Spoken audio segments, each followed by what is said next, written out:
Tudo bem, pessoal, com vocês? Hoje nós vamos dar continuidade aqui à série de vídeos que temos feito aqui sobre os sacramentos.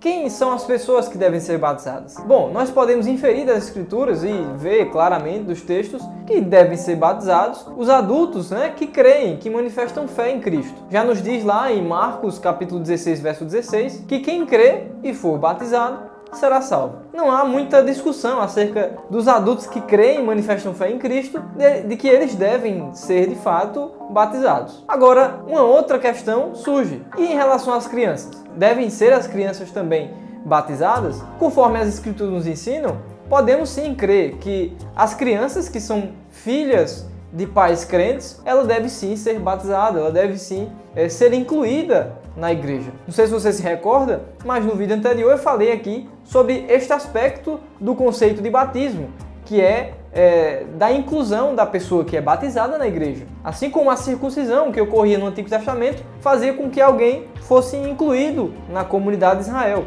Então, as crianças sim, devem elas ser batizadas. Mas se as crianças não conseguem manifestar fé, elas não creem, então por que elas são batizadas? Não devem ser batizadas somente as pessoas que creem? A resposta para você é que não é somente as que creem. As crianças, apesar de não crerem, devem sim ser incluídas na igreja, recebendo em si o batismo. Bom, para que você entenda isso, nós temos que compreender algumas questões aqui acerca da continuidade da aliança que Deus fez lá no Antigo Testamento com Abraão. É com base nela que nós compreendemos realmente o porquê disso. Lá em Gênesis capítulo 15, do verso 1 ao verso 6, nós podemos ver ali que Deus vem até Abraão e promete-lhe uma descendência.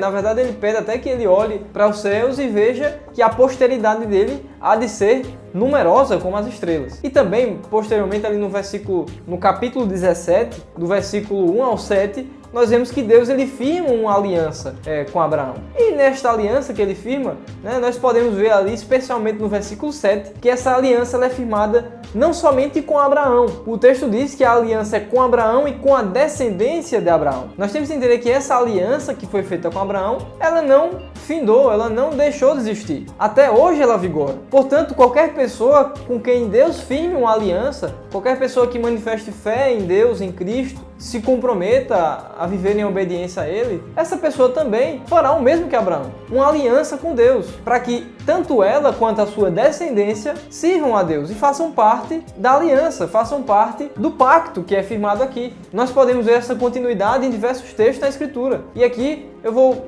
citar alguns para vocês. E um primeiro texto que nós podemos citar se encontra lá em Gálatas capítulo 3, o versículo é o 13 e o 14. Vejamos o que o texto nos diz. Cristo nos resgatou da maldição da lei, fazendo-se Ele próprio maldição em nosso lugar. Porque está escrito, maldito todo aquele que for pendurado em madeiro, para que a bênção de Abraão chegasse aos gentios, em Jesus Cristo, a fim de que recebêssemos pela fé o Espírito prometido. Vejam, os gentios recebam a bênção de Abraão. Ora, isso não se refere àquela aliança que foi feita lá no início? Aquele pacto que Deus fez com Abraão? É a mesma coisa. Nesse texto nós podemos enxergar que realmente há essa continuidade daquela aliança que foi feita lá no passado. Abraão está sendo citado aqui como sendo responsável pelas bênçãos que os gentios alcançam. E essas bênçãos não são resultado de outra coisa, senão daquela aliança que foi feita com ele lá em Gênesis capítulo 17, versículo 1 ao 7. Outro texto que nos mostra essa continuidade da aliança abraâmica está lá em Gálatas capítulo 3, versículo 29. Vejamos o que diz o texto.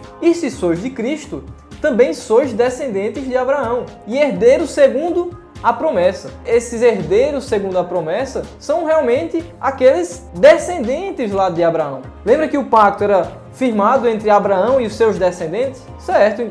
Os descendentes aqui são esses que são da fé. Eu e você hoje que crê em Cristo e manifesta fé em Cristo, somos esses descendentes de Abraão, segundo a fé. Então aqui nós podemos ver que esta aliança, até hoje ela vigora. A aliança firmada lá com Abraão, em Gênesis 17, 1 ao 7, que é firmada tanto com Abraão quanto com os seus descendentes. Feitas estas considerações, nós podemos passar para um próximo ponto. Certo, vimos aqui que a aliança abraâmica ela vigora até hoje. Agora temos que entender também que há uma única igreja. Não podemos entender que há uma igreja no Antigo Testamento e há uma nova igreja no Novo Testamento. São uma única igreja. A Escritura também nos mostra isso em diversas passagens. Podemos ver isso, por exemplo, em Atos capítulo 15, versículo 11, que nos diz: "Mas cremos que fomos salvos pela graça do Senhor Jesus, como também aqueles o foram." Aqueles quem? Podemos ver no verso 10. "Agora, pois, por que tentais a Deus pondo sob serviço dos discípulos um jugo que nem nossos pais puderam suportar?" Aqui, o texto se refere aos pais do Antigo Testamento, aqueles que viveram lá sob a dispensação da Antiga Aliança. O texto diz que a graça do Senhor Jesus foi a responsável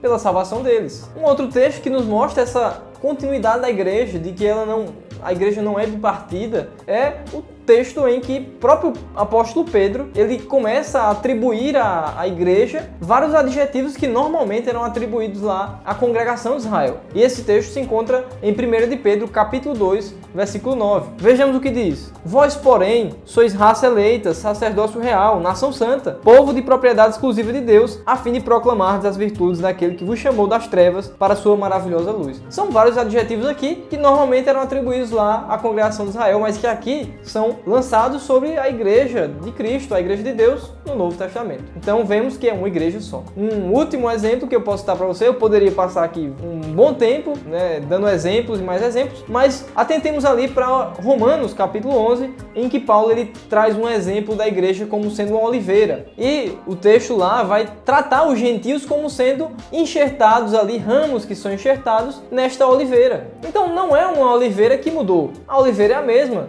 Os ramos aqui estão sendo enxertados, os gentios aqui. A igreja é a mesma, a igreja não mudou.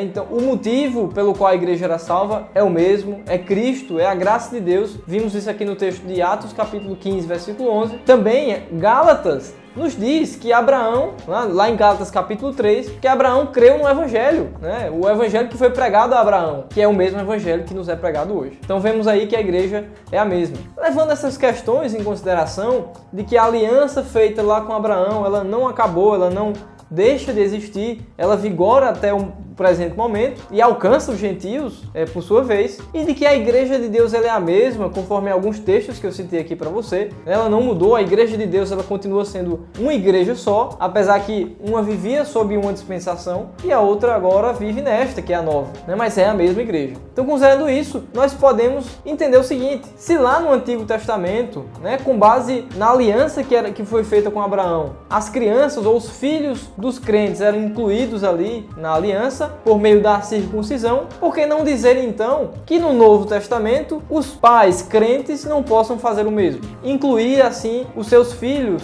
na aliança que eles firmam com Deus. Lá o pacto não foi feito com Abraão e os seus descendentes. Da mesma forma hoje Deus firma um pacto comigo e com meus descendentes. Ele me dá o privilégio, assim como deu lá a Abraão e a todos que viveram no Antigo Testamento, de incluírem os seus filhos na aliança, na igreja. E aqui que fique bem claro que o batismo por si só, ele não vai permitir que a pessoa ou a criança que é incluída na igreja ela seja salva automaticamente. De forma nenhuma. Sabemos que lá no Antigo Testamento muitos eram circuncidados e havia dentre esses muitos pessoas que eram hipócritas e que não adoravam a Deus de fato. Apenas tinham em si um sinal externo. Portanto, não é o sinal em si que vai salvar, mas é a graça de Deus no coração. Nós aqui, como homens, administramos tão somente este cerimonial de externar aquilo que deve acontecer no interior do nosso coração. Entendemos isso. Se lá no Antigo Testamento esse privilégio era dado, e que se em nenhum momento na Escritura, no Novo Testamento, há uma revogação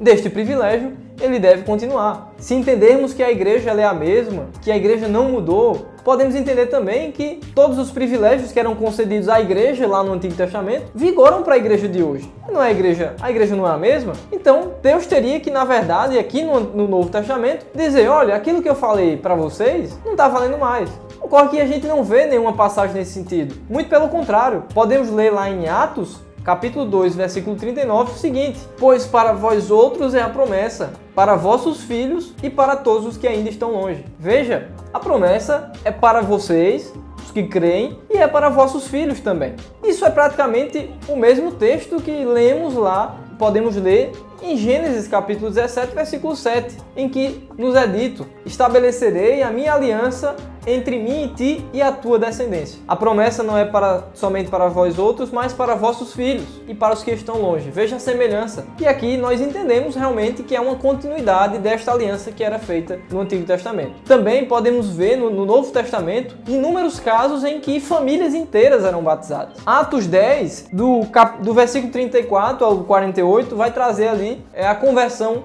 de Cornélio e o batismo de toda a sua casa. Também Atos 16, do versículo 31 ao 35, o batismo lá do carcereiro e também de toda a sua casa. E um texto bem interessante é o de Atos, capítulo 16, do verso 14 ao verso 15, que nos traz o batismo de Lídia e também de toda a sua casa. Nesse último exemplo, no caso de Lídia, podemos realmente perceber que não há como negar que muito provavelmente ela tinha em sua casa crianças. Naquela época não era comum que uma mulher saísse para trabalhar, e o texto diz que ela era vendedora de púrpura. Muito provavelmente ela fazia isso porque era viúva, ou porque o marido a abandonou. Enfim, as razões são muitas, mas o que nos mostra é que realmente, muito provavelmente, ela tivesse crianças em casa, e o texto nos diz que toda a sua casa foi batizada. Mas enfim, o ponto forte aqui não são esses casos em que nos são mostrados batismo de famílias inteiras, mas o ponto forte para crermos que as crianças devem sim também serem batizadas e incluídas na igreja é de que a promessa ela não mudou. A aliança feita com Abraão lá no Antigo Testamento continua hoje vigorando. A igreja é a mesma. E se no Antigo Testamento esse privilégio era dado aos pais crentes para incluírem os seus filhos na igreja, hoje isso não muda. Deus não nos traz na Escritura ou no Novo Testamento uma revogação desse privilégio. Se na antiga aliança, que era restrita,